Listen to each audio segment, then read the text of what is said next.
Yeah, because that was so Badwam on Adom TV, multi-TV, so it's very, very important.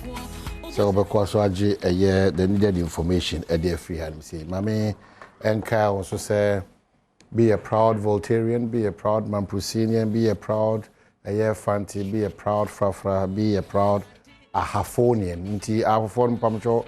Just repeat it as we've been doing all these months. It's in May now. Do the show a ditch one more Sapa Pebi Kenya say #1 Hima me a Chinswa Hima Papebi me Alexibo me Chips Yakubu me Alice Kupi for this show na shebose enyoma esefata ana obeye na odi ama afu yetime tumpo akonkan under the able leadership of the regional minister George Boachi, supported by our presidential hopeful and flag bearer hopeful Eric Opoku, your wisdom port Alaji Collins Dauda, the lieutenant Almighty Frida Prempe.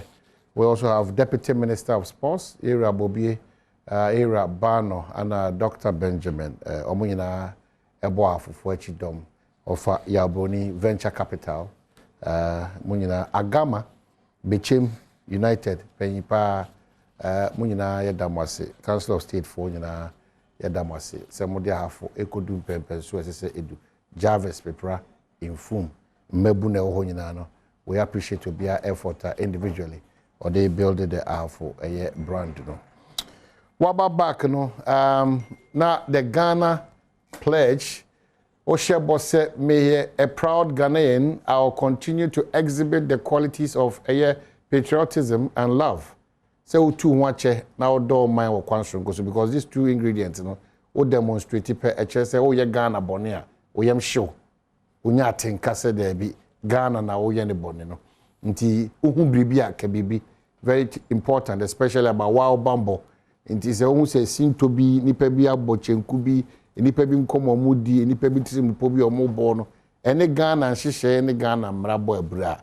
Mesraw bribi pe na entempa oya posifo asutire anase watimi aye entempa afre na afi yetimi etuho anamo entempa de hia kese ne se obambo hunsem ehia oye wankasa ma obambo hunsem o mine wo a responsibility, but you have a bigger responsibility eba bambo hunsem a ma wo de ehia kese pa na yentimi konka ye to enkomo no so hanum back to studio.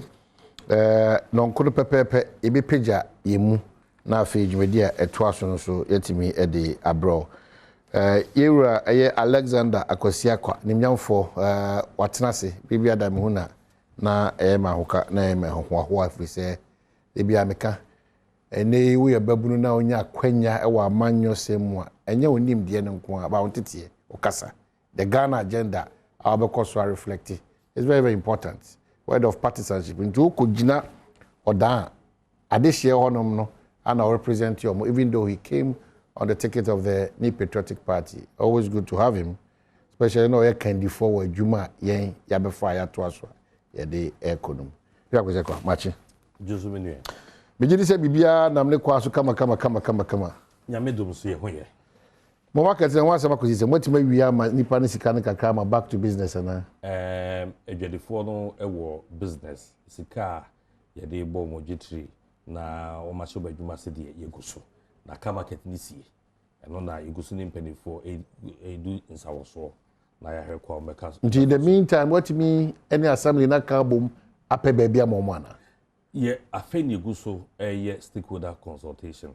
Sabe enebre ayi womi untimi nsore ankasa aha ne de amamo ombese nko so nananom ekasa nananom edwedefo na ankasa ahema eni omuni nsawoso ya pe 2 or 3 places bebu om se ha de wa aha de yedwane nko aha se ni ade ntino yeguso eni omudi nsawoso adwene ko bankromu a begide se ebetu sa na mo no na ya relocate om yese ye ho bose nka be ya fimu September ena asemnesi ntika be afimu de nanka ya pe temporary relocation no ama wo mo na enya kwan edwiri ehonegu na fe yetimi epeja. I see Eastern region makoto aba anameboa ayakoto aba regional chairmanship and other positions. Yeah, bibia ko kama yami Adom bibia ko kama according to the wish of the people of the party in the region, and that's according to a group of people be wish. Oh, mijidi se nano memenda de si kofodua no e kire se party no e take a decision esanse wo hwe euphoria na ewo ho after the elections no a na party for the niaje said ya abato no ekoye sabi abato nye obia na ne beje na so nipa dodo no a efi cultural center Kufodua no efi ho ewanigem. I'm sure say in the interest of the party and the interest of the region and they said ya e na ebeka ye ho abom the etimi apeja party no for national no not just yara mo friend internal politics nka ihu yi ko beka say enfer but ya be stakeholders because asem no etisimu a ankame a eka me hokani ebeka me busu ne ebeka me yonko bi ebeka me madam fu bi nti yenso ya be stakeholders nti bia ye interested uhu a proud to about to be so uhu se party na nkasa munu adehia onisi ahene wo Eastern region. Now we are sharply divided on the chairmanship contest. How do you, to the extent that some of the words are more for more, some of issues are more two journey same be amudi and komo be amudi wa bontino. Eti akoma. Esa yonkufa. Ebe na motimi akasi ani asa TSC from say moko break isa ngotwe no. Many about the shots into me because I make sure what her for this year I watch him down more me and the Eastern region MPP party for you now.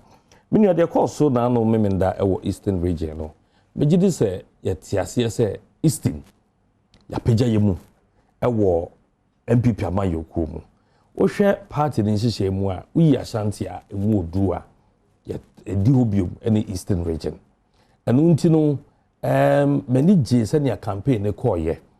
Ebia last minute no na ebeya acrimonious kakra. Send BPP no money ade nanka. Yes hadia wo mu yi omutise wo mu si akan na have serious gentlemen. Wo mu nyina de omu issues etudwa. Sentia yento aba emma wo mu positions no dodo na were contested for except first vice and them say treasurer money ade obuko on the post. But there no be any etuya any chairmanship no and obviously so we share pundits by na Ashanti region Eastern region you know Ashanti there no rightly so Eastern there no so say no say secretary we page no say we be pre chairmanship na ama chairman o no wanko chairman kisi wan contest o page no mu akọ national and you know na ekwan be da ho but then you have a constituency chairman coming up, somebody who has also worked in the region of BNM no do be at and as I say on also di akunyanwa enka eyi ni ade. Now eventually no the party folks spoke omo kasaye I just say I'm talking about reconciliation, especially when Mimboro Jomama words more crossroads. Now the crossroads here the Alan, the Baumia, the Kennedy Japan, the these factors did not matter in the Eastern elections. These factors? It never came up. And kahone koto abano. Debi. One more moto abano. Minimebimu. Uhu se asumesi odi Baumia chipa. Uhu se asumesi odi Alan chipa. Uhu se asumesi odi we chipa. But omunyina no were in one camp. Honey different. Honey quite different. It will be said DNT because obia de a particular interest. A share contest, you must say, ebia 20, but it was Eastern that decided because there are people at though who are fully following certain aspirants, but it drew hono. Women now question Jesse Barco. Naturally, say a young kabum. And a peer what the moka say, okay, yeah, to Akwahasi, and now say Eastern region, they perceive we a DNM. Na yababwa, National Party, no, near the breaking 8. No. For us, it's about our contribution towards the breaking 8 agenda. Because ye be breaking 8 in one, ye say Eastern, edibutin to mind. We needed a leader. Yan fan so beti me akani pe na boom na yetimi akoyenim. Na edu campaign no obia de no hwachim. So it didn't matter at all. Later on I saw some of the papers reporting them say wow, no, if you're an insider you will look beyond that. say uka ho ada wunim de ekono a you were definitely going to look beyond that. But when you to abawi a na e be read all sort of meanings into what until yes, and Crawford are entitled to their opinion and how they saw bibia. But yeno mu a na ye gine mu na ye hwe de ekono ade ne de, I can tell you it went beyond that. So Eastern region beyond reconciliation na omo fi so betimi asolve matters. Normally focus on the agenda to break the 8. Is that the case? Certainly, because Chairman Kujua oko contest no, yenim so a very fine gentleman. Or interest of the Eastern region at heart. And now, I don't know a constituency chairman, but he's been working for the region. And obi odim ni bia nim so oye adwuma ma region no. And nti no, wo hwe opepa a owo edema party no. And now wo hwe agenda or no so what say Eastern region was say fan into mapefra in the realms of MPP politics and the Ghana politics no. He's just ready to come on board. He pledged his commitment, and he said, "You didn't because on your regional officer, we saw him working with the region." I see. We have always seen Chairman Kudu work. Obi a onim no mpuno. Also a regional officer. I knew people who say, "Ah, that's papa we did not original order that." They said, "That be ofini jobbing." No a constituency chairman, and another or as part of the boss. And you know, we expect him say, "Obe home," and on the lady, the other side of the contest. You know, although everybody is coming on board, and yeah, mean it. Well, my man Carl said, "Nimyam for Alexander Akwesiakwa, member of Parliament, or down in the Chinkomo. You heard him say Eric Adjei Subabe Kayensa. But before Eric, but I think one of the issues that, and you know, Kesi pa na ye sa issue of Yenya ba Nimyam for Adjei. What's the problem? Oh, problem. I say be no problem. Any address for there. Me ni say e yade foforo. She's been away for a very long time. Watiatna or abrochi memu. Say tia abasa no e niema bebre. Primarily no was cite you can say family issues. Sabe ye wa hey adwuma na ye but ade sa ye be kofi. Nti abusua somebody untimi ntutu na JJM. And you know, she's always been using family issues as an excuse. But MSA are long overdue. And before we rose from the last parliament session, we realized that there were moves to say one more Matiatana for a very long time. You know, you're from privileges committee near maybe who know near me no back home. Say nebeya anybody ababa MPs one more tutena to parliament bemu one more to me kwatena baby ya money I don't know any baba ya hu na ye hu say untimi yenesa was why say obeso mamamfo a na what the wadaje aso mamamfo but we share the latest publication about is being reported based on which we are discussing the say ebeya nka onfa konya nto ho na yenkoye ni mu a enye far-fetched because emere ahen na aka memete domi kwa benya constituency no me MP ene adwasafo enu ntino say me MP afri constituency no mu for all this while new mind mu na me hunu kwan a mefa so na me how awo me constituency mu no ye be solve na enim senior constituency no any da MP so ni ade a before even we come to talk about party and then the parliamentary representation in Pono, we should look at constituency. Any kwaya one more person or MP relate. It is a majority leader say a bay on Fakunyan and Toho, a futu na yenshwa kwa befa so akoye dim na enyonyam wabeji e Ghana parliament mu ene senior obi age na tum ewo MPP amayoku mu no enkoso a enwo ho a menyi ni se okane bone eye ade amefo aso na oma ho kwan sa no a begidi se ebeboa party no ebeboa ono ankasa so no image na fei asumdwe ehwehwe no yes me interest here the ministry are occupied that's the gender ministry. Oh, the appointing authority His Excellency the President of the land. We have a deputy minister. Ena ye war a minister a minister that is acting.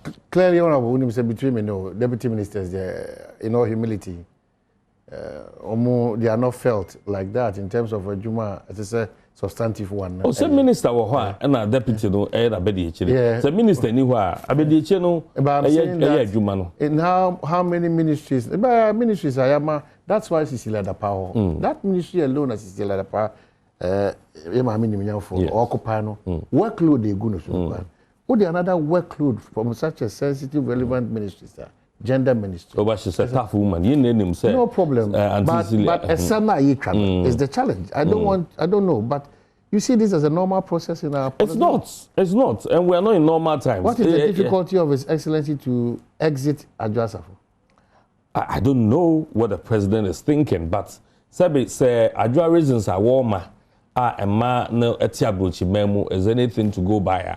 But Jidis a man penny being a family person, being a family man, and so a person in the bayard and say, oh, and yet, Yama home quina to Niama, now bow before Wajuma. Sabi, a idea when my regime moon to no appointed, and you know, saying yet, if you some any abusian somewhere, you knew about no site here, Abia Sanko Yena Juma, near the intino, it shouldn't just be said, Mampeni, it may generate the parliamentary role more. The appointment representing my interest Ghana is supporting in so many ways to do a good job for Ghana. So, I know and I'm a patcher say you are thinking the partisan interest. That's your party. I am thinking the Ghana interest. The Ghana interest is being sorted out because obviously we have a substantive minister acting there. But we have not stopped paying Adjei as a minister. Well, I don't know about that. Clearly so.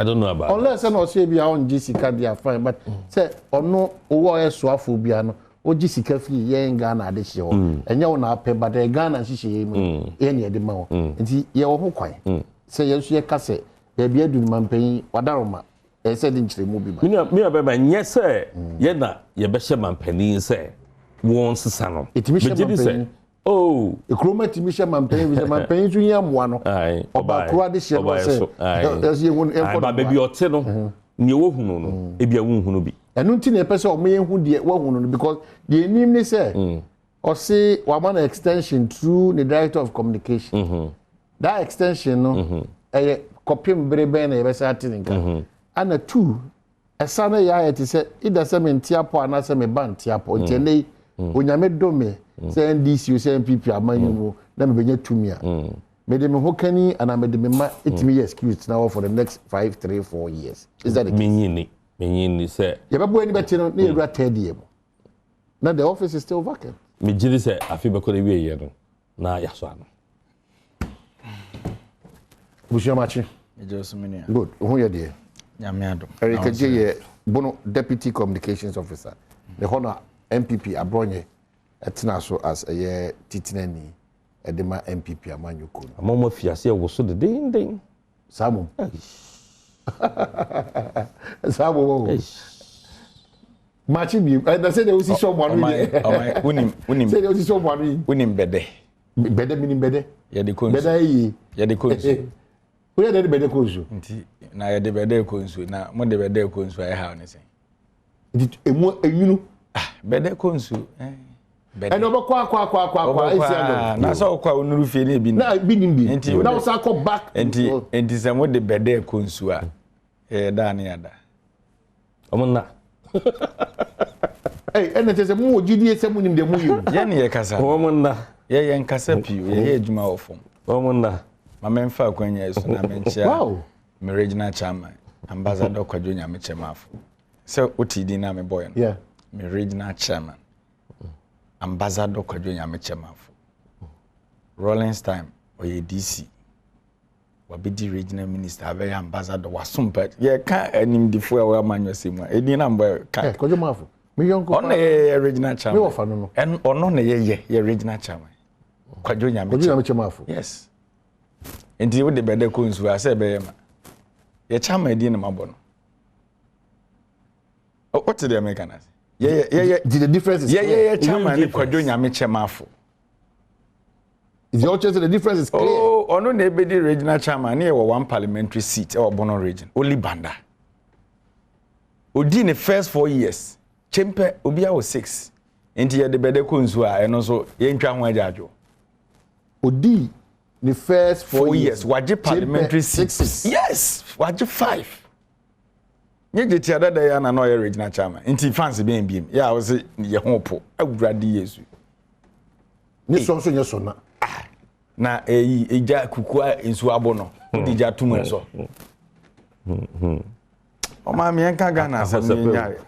Awose mechia onu so nunu no na wosene.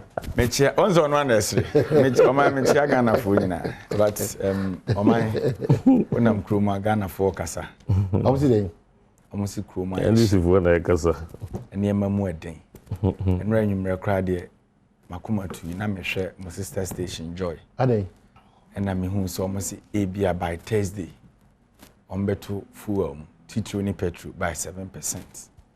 Nti me hu dwiri me yie pa. Nti wo hwe me start no pa ya me de to eno am send it to me social media handle. Na am se no man hi ne akui. Because ene ade bia anko sebe enuanu ma igbefo nya anisa na manisa mo.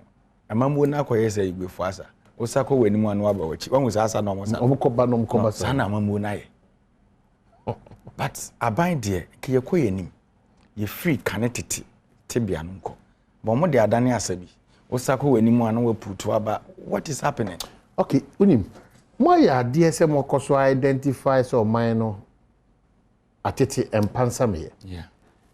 Mo prescriptions are mo di good table no so ayi hu. Omai. Se sisi amenote hey. Enimra ubisa prescription. Samre no beba. Because me kai say ye ba beto aba in 2020. Ye throw your manifesto ye in the People's Manifesto. Some of the journalists were even lambasting and say adan ye ko Ghana for ho na akwaje adwene. Ene ye ka kire Ghana for say ye gi to media di Ghana for ho adwuma. Enti so omo no kire de wo se ye wa aban that is the right way to go. Enti after say ye nto aba ye di manifesto but it was so powerful. Okay. CCA ya to aba wie. First year mu an ye twai anameboa. Aban nim de wo so ye. Ebosha ahodo wo she you know and they know. Nya fe na obebuso opposition say the alternative dey den yo. Uru Akufo-Addo second term. How many years no twa? And to abo anu wo bon den na o ka kire Ghana for. O te de mechanism. Edru say ye amanyosem gidigidi ye petumi a. Ye de beto on the table as we did. Ba me no kaza CCA. Uru Akufo-Addo de fan we ye amanyosem. Say 16 Ghana 16 18 na ne boarding. And then almost 50 Ghana cedis. Ban people for na ye ne omuko school train the same classroom no. Wotimi ka kire o 16 Ghana na ne boarding and almost 50 Ghana. And na mo ka me piase. And education sector, and your money in that on Srepe, and different platforms, many honorable Carlos Nishai. Now, some of the educationists suggest say we should review the free education policy. So what? Professor Adai and some other people, key prominent free education. Some montias here quite watching because you can't review. I don't know where Mahama can be. You see, let me go there straight. Let me answer him. I was on my near but their partisan interest, no. Ama MPP for na do na say omunim de na omunim yes say kasetia me no go school me no omo na go school brofo review ni na ye NDC review na MPP Review be na mo ka wa there be review no de na wonim no review be na o ka there be na me say ye nyina na ye go school review no teacher ni ba class na o ka say we NDC review de me church you say na me say omo ama amanyosem adi omo trimu dem to the sense say oman ne ndo makoma so bi okay so one we implement the policy. What the policy number? Your challenges will be a casase challenges. Then the former president, on a debate on now, say policy. Let's sit and study things when review the policy if necessary. You can't to review something. Yes, actually. The former assessment of something I will implement here. Oko when him no where say me yeni see be ya nenye. O can't say asem ne pe. Uru Akufo-Addo ankasa lawyer by profession. Or see review now Mahama candidates will be free because Mahama didn't believe in it initially. Professor Adey I know ye game rector. 2 minti and then afunu mo ayema. Or see review now. Debbie. Na come de no. Debbie. No on your board member, no on your board chairman. Oh na me come de. Yes. Hey. Yes. Jodi two-way. Ankamisu. Jodi two-way. Ankamisu. Oma tie me. Oma senye to media. A whole professor of Gempa. Yeah. It make us a review nature cancellation because president aka on appointing in there was so endorse no. And then Kofona I can almost say we should sit and look at the policy wall. I came to your studio 3 weeks ago. Publisher newspaper. Number fast stock. Ede aduane kan kwa 500 million Ghana cedis. Okay. Yeah. Ye kasa anwa de chen no mutua 200 million Ghana cedis. So the legitimate question me busa wo kwabna sante. Yeah. Say unua na owo free SHS no. Mampani break time otimi de convoy ko ni fie woni makodidi. Ba kwada na oti school mu ne ye nwen kwan obefa so adidi ho. Ye free amanfo mfudie ne no ba ne de komo omo. Enye challenge ya was a hwene address. Until because let's sit and review the policy. Is there a calamity? And you are asking, say, review no, momo review ne chese be cancel no.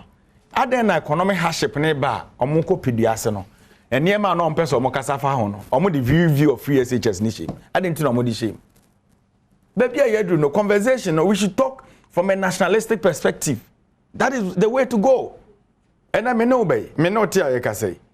Ghana obi anim said o man no ko. Ejapade kakre wom nipa ketua bia busua ba ko mafa ene nana me de me friend asase wura ade wa asase mu bia ni interest wom ye forest o mato ni nyina fa ene ye gudi e hye eno so o mo wotiri mu pose ye de kwa akosi awowa na o misrepresent situation o kasa o sua sebi wadaroma o sua mra before mra no wonim di ankasa o say free bono I am proud of you. The Bribia no say oh you come na misrepresentation. When I twice afa. Kwabena sante pa. Na wono. One I say the kwabena o. One I twice afa. Oh my, ye ti o man mu. Na ye kasa sa na. O da me ba. E just so enya wo won na e hwe so any gidi omunya wo yemu no. O de ti. Oh my. Onim se wa onua ni ginapo. Abu. Minim se one na e fine. Minim kra. O onim no. Daddy Auni abunya fine. There be anka number 6. Me friend in mum. Number 6. John am I confused? Oh, okay. Also buy. There's a policy on Moody and a Green Ghana. Green Ghana. I'm saying by next week we must have a lunch. June 4 or so. Yes, on lunch and the green. But yeah, your manya. You see you do nya. Yeah, you quite build to a new woman. Amanya semunti ye share busu bi achi ebu nu egu asi dan ya duanua. The be na dey kakra say. The be na dey kakra say you're unable to conclude say amanyo semti dey di kan ye share busu bi achi. Na enya amanyo sem. Da bi ti se o pese di sa ankomo no dia say dey wunim no kan sa na ka say e bia oman you might have your reservation. Okay. You might have your reservation. You might have your reservations. In fact, even with the Indiana Adrian, make crime say, reflect it. Me person can who is echo in now, control New Idea and no one some crab emitting comolator. Yeah, did you already anke nya be your commander sugar? Two. Yeah. Achimotan komono. Yeah. As a minor. Yeah. Titu under this administration. Yeah. Say I am passing old factory a family do. Me me position no. I bet him no more dinkita ho. Ami asa fa bia na ese ya teda da no kora asa kokan kwaye no mo.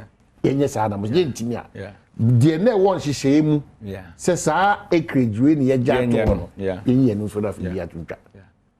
Oh, say the ama conversation I so broad ne say after reading Minister Jinapo final statement by BMB no. O say oh acreage no one say na ekoko nanim sa from 90 acreage to 118 to 148 146 to, yes to 189 or so.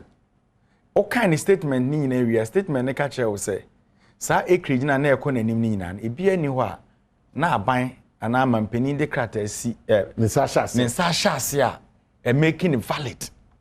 But kwa na eko nti meaning say illegality na amanfo e den perpetrate. So you are the sector minister. As a lawyer, you are there to correct the wrongs. But you look at it, one mampeni I endorse the wrong things now or recite Ghana for now. Then you came to connive. That is my position on it. It's worrisome because you can't tell me say after the ministry did this, then it's just a forestry commission for na DBA then e kan ho. Why am na ye adwuma forestry commission? Omonya Ghana for. I didn't know working under government of Ghana. Good. The forestry commission itself and the Ministry for Lands and Natural Resources. So you can't go and come back and tell us, say, we know nothing about this, this happened, and you're quite good. Massa, they should stop it. Okay. Ghana for bleed oh my. Okay. What can they see anymore? Yeah, let me zoom out. A more pija fuel. A more pija, Oko filling station, ultimate gauge. A more pija canana 920. Yes. Atra. And you more pejo, and what day? Okay. Because offer petrol be 18 Ghana, now Tony be 50 cedis. Now, oh, really critical points. Oh my. Very important points. You already say Free SHS is 7. Some kind reviewer. Nientia gather for new money. I say, I didn't introduce no. They didn't have confidence in it. But the NDC should come proper. No point the NDC car say munji free say na minim dey jia mo say boy advert 36 no you see almost you say kakra me be kwase mo jai we busa me ma see the age of my NDC kakra e gidi no e be duro ama ye really Ukraine I mean for the crazy say where is achievable in the next 20 years. What it therefore means is that they believe, but the process in arriving to say the mudi bam ekojina ono any the because at that point we needed to come straight bang. Not here see a better soon as because ye nim. Oh, what we say? Ye nim. They're not Ghana for if he your man penny ho. It's in we needed to go straight. That was the way to go. It is a more and then more because a reviewer. Musuru. And yes, yes, rope na mon say more the side review na mo so mo peno. Mo fen to ja. Policy no is an open policy. Enya dia obi di BBAC. Eti mo nimde mo nimde na mo te ade na se na mo hwehwe se sa bri no. Ye review no. Na nka ma ye paper. Na mo de magana for na hu say this is the level of reviewer NDC for expecting of this program. Na mo de atuja to help the national discourse. Na mo de say review.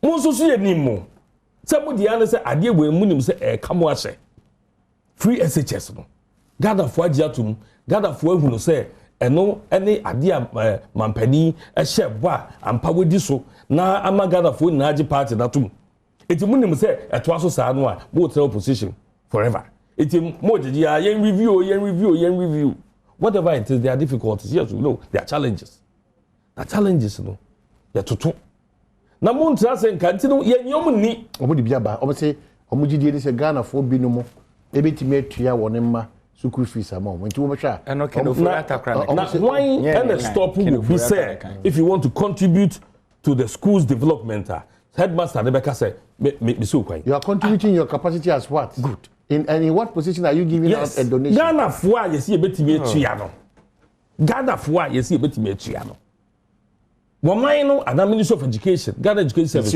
Ain't so quite. It's been stated. Yaka. So will be anyone of my see quite. So Ufo so be beginning up in their board school. No, be so yeah. It is if that is an aspect of the review they are talking about, is already in motion. No more person review. That is what I want them to come clean on. Mumfan tuja na Ghana fo nyina ehunu na me say review that review no word review no akeke and ehwe sa akeke mo de challenges do na akose free SHS sikaso no nyina ekọ se sikaso nyina ekọ ho de a ehu hia se sa hwe hye ni biem se betima sachire mu ama sikaso na ekọ ama other areas ne sofa and the excuse continue to be free SHS you see yeah su it was free SHS but the can say it was a very bold project. It is not a was here Ghana for say if this is the way to go, I place was say when you the above on minor and the basic education about SHS. It is said when you school no of mine and as a buying your shots say and then putting yet just formal education putting petty vet no so near the account send a bear uko school. Now so ube no na ukransa no adwuma ni nyina no a very a serious composite of this program. Now ube jida so aka say eno na yesu sika 70 no yen review. Nobody is saying say ya how nyina no free SHS, but we want Ghanaians to know say this is what we promised. We near dia e di aboa Ghana yempuntu It is not a matter say yesu that free SHS here, but we want Ghana food to know so what we promised, we have delivered. I see. We have delivered. So we'll continuously talk about it because it's no idea by see it mean yet meboa. Yet mean yet meboa. This year na sakwa anim. Na wo a wo di echini say yet me e be ka review na e bejiwadi. The problem no. Ama, you know something? I'm more problem. Yeah, more problem. You see, CNT. Owam. Any on one mati poor. And I want to say, I can for you, I say, baby, say, who many summa mint. I treat you. Because I dare two when near. Ububa mitibe. I dare two one because I went near. Easy send me amount that so be who yeah. And you see, be a crow Jim from Ebu preoccupé. As I said, time one I and another casa and ye case mu do. But near Pesi a can of creature when you want a boobe or Darwin and one. What you say? Why am I natural 1992 Constitution? Ghana this year. Why am I lead say a true Constitution? If I agree before end this year, man. Good. And here grade before Sata Musi Jene for Adwini Ben a war mutimo on a betcher and Ram ye this man Kobi. Yana ye who yan sandi she musa ye koye nimino. I was say education ye free, but I was say in a progressive manner. No. Wo say wono wo da so change you tintim rade to. Ebe.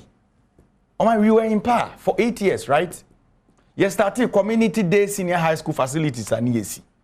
The essence of it, and I say, your factors are near consider no accessibility and quality. You can't go into me konya bakoda because my district, you were 3 senior high schools, include 2 bear 40 something. It is all percent a free no biako be there was so many accessible. So we started building them into various communities now near the corner. The idea is you see we at me move on benye biako. And when I mean I'm starting narrative. School no kra na yesi no. Yesi sinwrem. Yesi sikrom. Na me so na minim say school central market ni yesi no. Moso mo ba ye munsi bi o East Legon. And a munsi bi o Trasako. O my almost bi o East Legon. No, you see the narrative was yesi sinwrem. I'm coming honorable respect. Respectfully, the American say the narrative was yesi schools adan no esinwrem. Ana meboa. Do me kwa benya de na nyema. Abuso. O ko sunyane na odu kwakubo ahenkrom ho adujama de won sabenkum na nyema.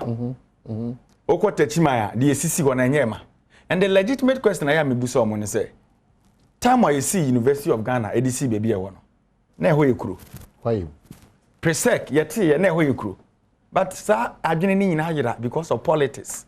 And they are telling Ghanaians say, baby, you could see, sir. Meba. Honorable Meba. It's in the 19 feet. Community days in Ibia, the Hena Bass. Meba, the Hena Bass and count. Concept, no Tiasia Busa. Concept, only understand that you ask. And ye cockrum near Kusidaya in consultation with Nananum near Assassin free. And on a man who are none other men who be catch say agenda 111 and na form na sanse kura munya. Are you thinking? So you better try waba. Am I na yanka Ghana ba? I say GBS what more time 50 minutes. Me have time no plan. Na omo measurement any day we. Ghana ba for. Yeah. I feel the omo account internal. Ma menche o meche Ghana ba so. Ma enko bebe di enko.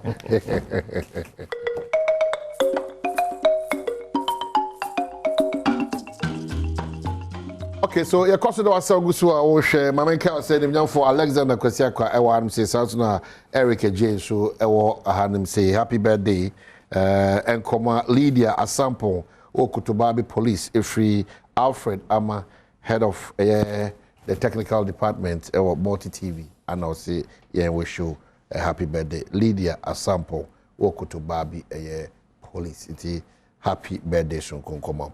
Okay, so Eric, my member also now in here with Sabre my hokwa Ghana ba for GB alarmed by increased robberies announces 20k bounty on lawyers killers. My yama abusiana ahwe lawyer ne yako.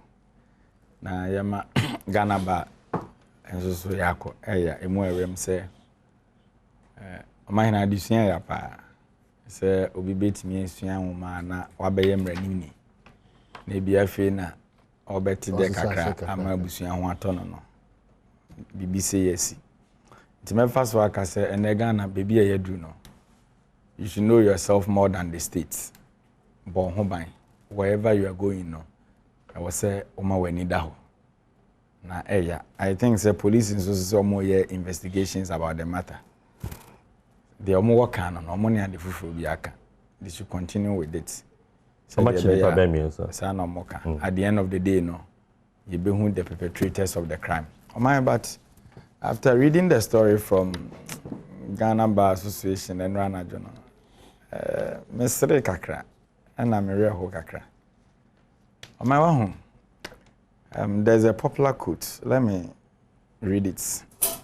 I think very important. So, you better once say, or my back on the quote from Martin Niemöller. Or say, first, they came for the socialists, and I did not speak out because I wasn't a socialist. Then, they came for the trade unionists, and I did not speak out because I was not a trade unionist. Then they came for the Jews, and I did not speak out because I was not a Jew. Then, they came for me, and there was no one left to speak for me. A reasonable quote for Ghana Bar Association. And you must start here, you know, Ghana Bar is a voice. You say a intellectuals, and I'm a boy. And it's a name I said they no more kasam rebino. Don't keep mute. So why communicators no fleet, you know? We are so for na ya tie kunwa so na boy e we mobile mon kasa obebo mo abase de be maw. We are civil society organization. Now the tie we more din ya de be maw because ye pese obi aye bold. Yet akunwa so economic hardship kra na Ghana Bar issue statement. CD for a Ghana Bar issue statement. Look at the insecurity in the system. Oh my, ye kokoto abawie ya even before abato. Ye trading ekum nipa wo Bandasilas 28 years guy na we training college no. Uhu Ghana Bar statement. Ye to abawie ya yekum nipa nwotwe no. Uhu Ghana Bar statement. Ye wie ya edra issue ne ba ya police for kototu atu ekum rantie ni bi kaka amode no ba ya no. Uhu Ghana Bar statement. Na no adaya ye krom nkranza. Police fo akofo obi ba ofia ko boni tu aku no. Ebe reporter ama ye say ye de ne ko no obi tutu. Ghana Bar issue statement. Yet ya in Volta region, yes, Okada, Obiti, so police in Inisa, Wajina, Wanyina, or then and I war Okada Ghana, we need to toy and Tibo from Ghana Bar statement. Just election, a national security operative from the presidency, or two Ewablikuma, maybe car police inspector, Ghana Bar statement. And then they can't nipa back on your lawyer. There's insecurity in the system. I read a statement from Ghana Police Service, almost the counter statement about it. Things are in order, then, net the Ghana Bar can't just attention woman, they are on course. Mono, you are not on course. I said it last week. Because we can't sit in the country. National Security Minister the country say terrorism a threat more minor. Meanwhile, a security person be more than terrorist. I quote. Because Untimin Kobong Remi feels my crew. Say Machibo or Dimechi, no, yes, it will be problem or didn't go police station. Or my na be 2 weeks mobile country say ye kwani yakuno police officers o untimi me country me say munko ejura moko makotututu akum nipa untimi country say bullion van eko police ni oko patrol na ni police officers akusani tu aguni so akuno are they no more than terrorists? So Ghana Bar Association, with all due respect, I respect the bar ye nyina nya hwa ebeko ye bompae but e ba ne say what's here can occur on timer eno na mani panya gide wo nipa mu. Consistency is key in whatever you do in life. It is how we show now, we could see sen, your friends, my hands. I thought that ultimately the good as one years with the good so, but in a week, no be una kwabna the good so, until I thought that obi to make us a more sorry, I'm up station because the momo stations no monko. But I am any panent here. I not many will be correct because maybe will be sure question that will be the best point. My mama come as me could be musa question. But the teacher who say be obi yeden hame. By a consistency. That is how he is. It is a better na kwan na nka 90 we say kwan netin. But see me see the ene de wano kwotwe ade a Ghana ba. Okay, wrap up. Me nua Ghana ba say na me nua kan it's unfortunate say we ato omo. Ya momo na ebusua nyina ya akọ. Na baby a ode kofa ye. You don't expect to say civil society ebe so de ya say bibie ni na omo ka bia keke. Abra wo mo analyze the situation. Am robbery. Omo hunu ba ko mienu miensa bi. Police statement may read. But me so na say ya last week Kumasi Road ho. Me nipa bia the company akwa attack here. Good. Amanfo ko ho ekoko boat yoku nipa ba mienu. And the police for na fast I got chinko for them. I said ya chinko for be.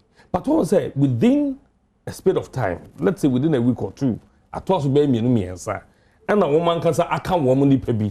Enti no wo mo hwe de eba news mu a ye ka ne ade a. It's only proper. Say wo mo beka ho asem e de atodwa atwe police for Adjei esisu say mo ma ye fi yani na ye nhwe.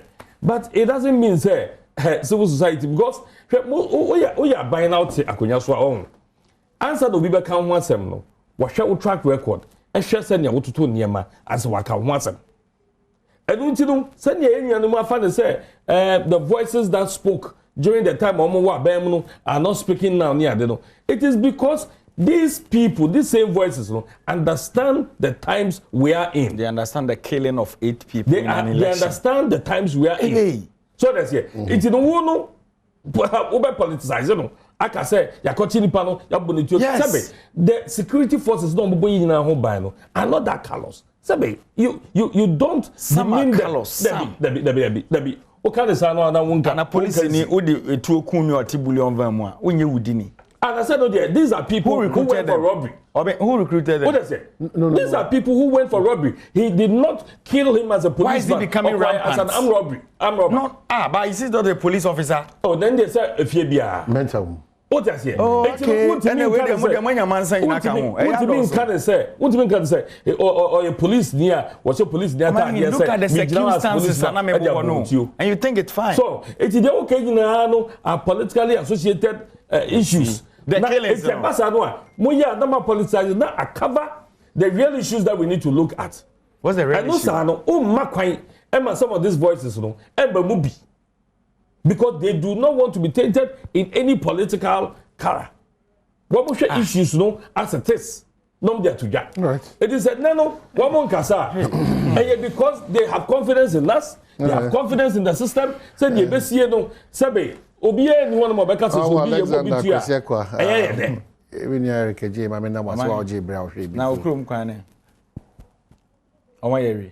Kenya sin kasem dem. Say last member osi Kofi Job akakakra bi na. Omo yewi. Akakra. O say na wo no akakra bi nya wo no. Wo no Adam kasem bi church. Me ka chere ni. Me no know that. Onu say me betra na kwabna ka. Oh, kwan no.